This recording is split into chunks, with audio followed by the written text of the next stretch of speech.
Fala galera, bem-vindos a mais um vídeo no canal Baú do Cruzeiro. E no vídeo de hoje, um resumo da entrevista, né, da participação exclusiva do Pedro Júnior no programa Donos da Bola Minas Gerais. Galera, o link do vídeo completo, da participação completa dele, tem mais de uma hora, tá na descrição do vídeo, mas aqui no vídeo vai ser um resumo com as melhores respostas, né, que ele deu ali no programa, coisas que são mais do interesse do torcedor. Eu separei aqui pra gente.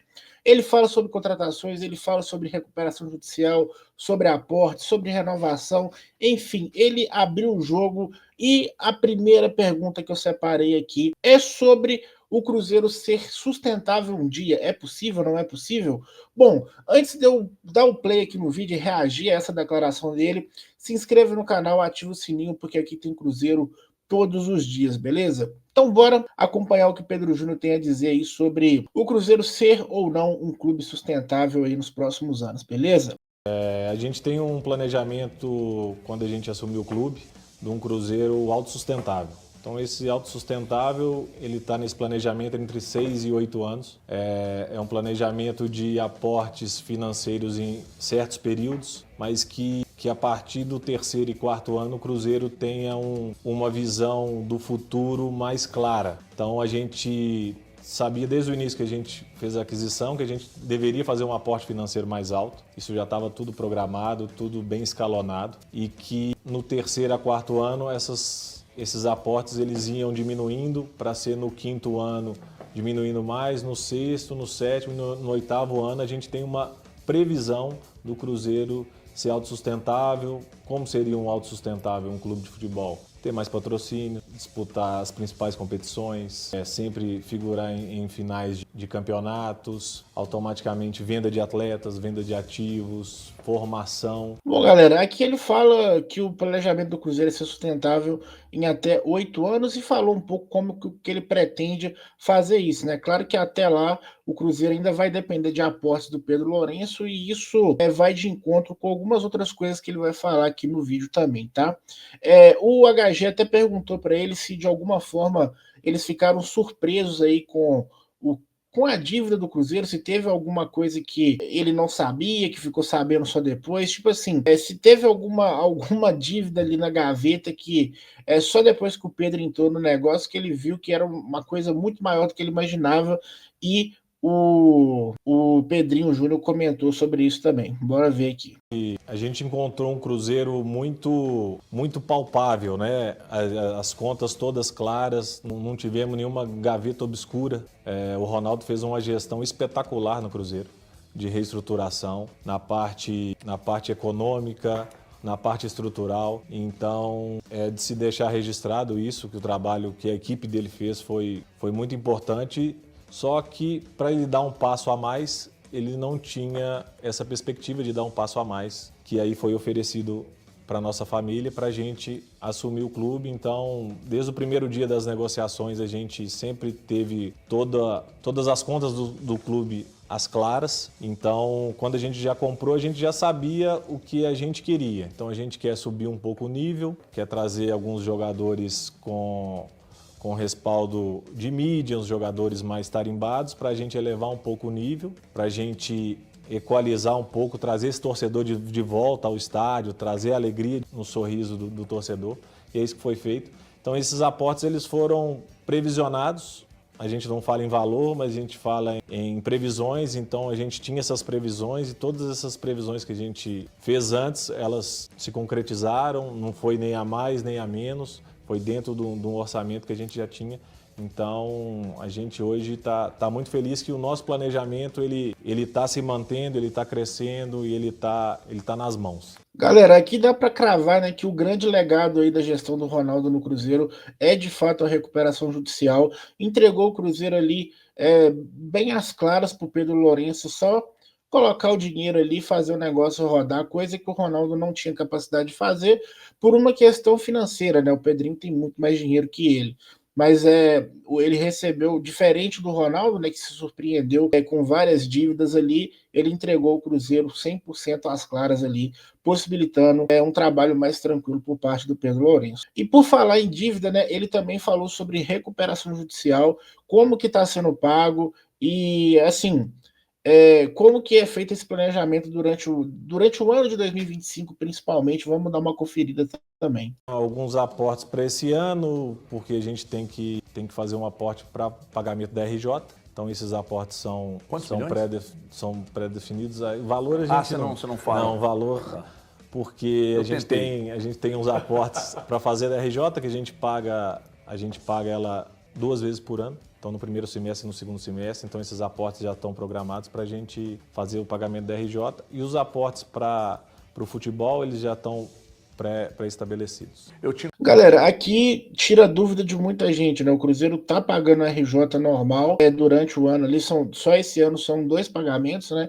Então são 2 aportes, além dos aportes que são feitos para investimento no time, né? Então a gente tem que ter aí esse discernimento de que o Cruzeiro hoje paga uma dívida muito alta e que, infelizmente, esse dinheiro que poderia estar sendo investido no clube está sendo usado para pagar a dívida, mas é o que a gente já esperava. Felizmente está sendo cumprido à risca, então o Cruzeiro caminha para esse caminho de sustentabilidade que ele falou ali na primeira resposta dele, que eu separei aqui para vocês. Né? Só que, quando o Cruzeiro divulgou o balanço, houve um aumento da dívida. Não sei se vocês vão lembrar, eu já falei sobre isso aqui no canal.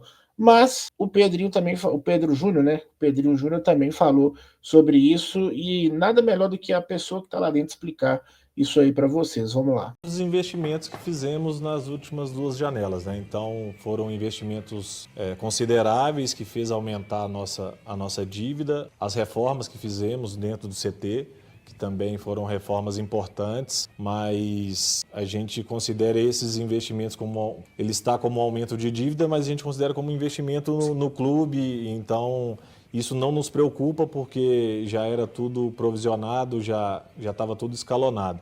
Então essa dívida, a tendência dela é que a partir do próximo ano, do próximo balanço, ela comece a ter uma decência. 26. Então ela começa a dar uma decência. Aí a gente vai conseguindo abaixando essa dívida ano a ano. Galera, nada melhor do que um posicionamento oficial do Cruzeiro, né? A dívida aumentou porque houve investimento sendo feito tanto no time quanto na estrutura. E que ele está garantindo que no próximo ano já a gente vai ver uma redução dessa dívida. O Zero, que é um cara que participa bastante aqui no canal, ele sempre teve essa preocupação e ele está certo nesse sentido, porque se o Cruzeiro está pagando a RJ, por que a dívida aumentou? A gente sabe que pelo menos, nas lives que eu falei sobre isso, eu falei que era um aumento que já estava previsto porque houve investimento no time. Só que eu falei assim, eu estou confiando que ela vai aumentar, que ela vai diminuir nos próximos anos a dívida, porque eu estou confiando que o Pedrinho vai fazer o pagamento, ele vai honrar o pagamento. E o Zero, que é uma pessoa que participa bastante nas lives, ele falou que ele quer ver isso acontecer. E ele, de certa forma, ele não está errado, porque o que aconteceu com o Cruzeiro nos últimos anos, talvez fosse, se o torcedor tivesse mais por dentro ali para cobrar, talvez não tivesse acontecido, né? Então, é aquela coisa, né? Ele está escaldado. Mas fica aí o posicionamento do Pedro Júnior aí, que fala sobre isso. E para poder sanar essa dívida, né, para poder gerar recursos para o Cruzeiro, houve uma mudança de mentalidade dentro do clube e ele também falou sobre isso, né, principalmente depois da chegada do Jardim. E isso aqui talvez seja a principal resposta dele. Eu queria que vocês prestassem bastante atenção nisso aqui. Resumir isso prático. Quando a gente assumiu, a gente precisava de um elenco mais robusto, mais qualificado, com peças já experimentadas, jogadores mais tarimbados. Então hoje a gente tem um elenco que a gente acha que é um elenco muito, muito forte. A gente confia muito nos jogadores que a gente trouxe. E a partir de agora a gente não precisa mais contratar jogadores tão grandiosos, tão tarimbados, porque a gente já tem isso. Eles já estão ali, a gente está muito satisfeito. O perfil agora é jovens com potencial de venda, com potencial para dar um rendimento financeiro para o clube, para encaixar nesse sistema que já está muito bem estruturado. Nada nos impede de uma oportunidade de mercado. A oportunidade ela é diferente da prioridade. Sim. Então, a oportunidade a gente pode trazer um jogador mais tarimbado, que está ali num momento difícil, a gente pode trazer. Mas a ideia a partir dessa janela é trazer pouquíssimas peças para a gente dar mais fôlego para esse elenco, que é um elenco que eu vou repetir, que a gente está muito satisfeito com o que eles estão entregando, com os jogadores que a gente tem. Então, essa é uma tendência para essa janela e bem provável para a próxima também, jogadores mais jovens com potencial de revenda, para dar mais fôlego para esse grupo. Bom, galera, aqui dá para ver, né, também que essa mudança de mentalidade vai refletir nos nomes que estão sendo especulados no Cruzeiro nessa janela, né? Inclusive, ele atualiza aqui o mercado do Cruzeiro com os nomes que foram especulados aí e vai de encontro com essa nova mentalidade. Se liga aí. Gabriel Martins foi um nome que surgiu pelo nosso scout. É um trabalho muito bom do nosso departamento de scout, aprovado pelo Mr. Leonardo Jardim, aprovado pela diretoria, e a gente fez uma proposta para o Braga. Você pode falar o valor? Não, o valor a gente... É porque lá eles falaram que era de 8 mil. De 8, eles queriam 10, mas uma pessoa do Cruzeiro, que não foi você, obviamente, me disse que foi menor que 8.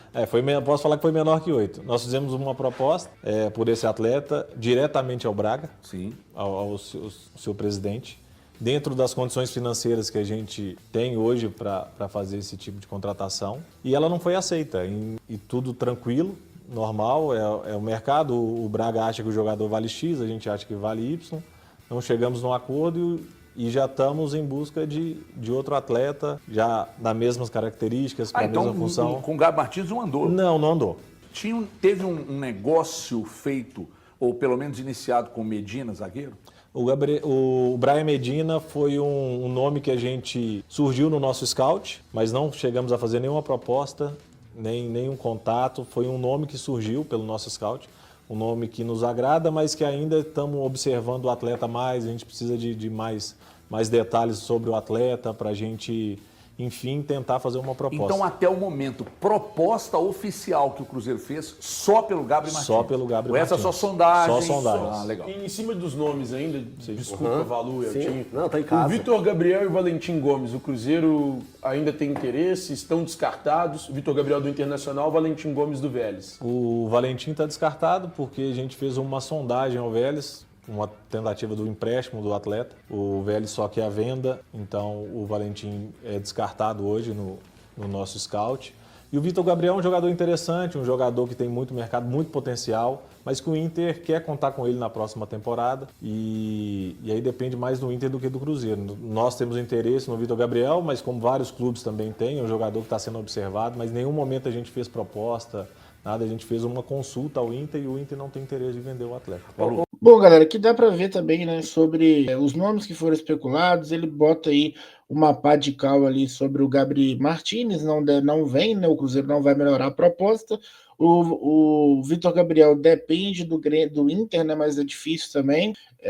E o Valentim e o Brian Medina, eles estão observando ali, né?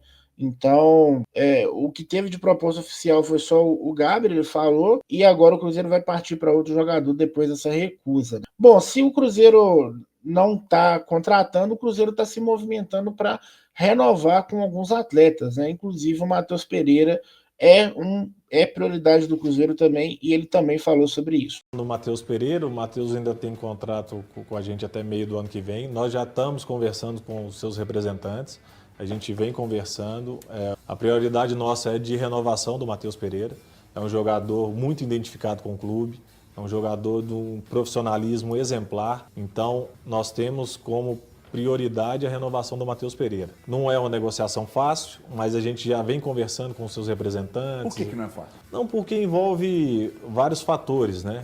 Então é um jogador muito, muito valorizado no mercado, é um jogador que tem mercado fora. Então a gente vai fazer dentro das condições do clube, que for melhor para o Cruzeiro e para o Matheus, a gente já está buscando essa renovação. Galera, e por último aqui, eu acho que a resposta dele que está super alinhada com o que ele falou lá no começo sobre aporte, sobre projeto, sobre não ter assustado com o que estava vindo ali, que todo o planejamento dele está financeiro, né, de tudo mais, estava tudo ocorrendo dentro do planejamento, e essa resposta dele aqui é a pá de cal de que a família Lourenço está 100% comprometida com o Cruzeiro, que não depende de outra pessoa para ajudar, que eles realmente estão 100% focados aqui no Cruzeiro. Se liga aí. Aparece um sujeito que vocês gostam, bilionário, e fala, ô Pedro, deixa eu participar desse negócio aqui, esse negócio tá muito bom, deixa eu entrar aí, comprar umas ações, vocês vendem?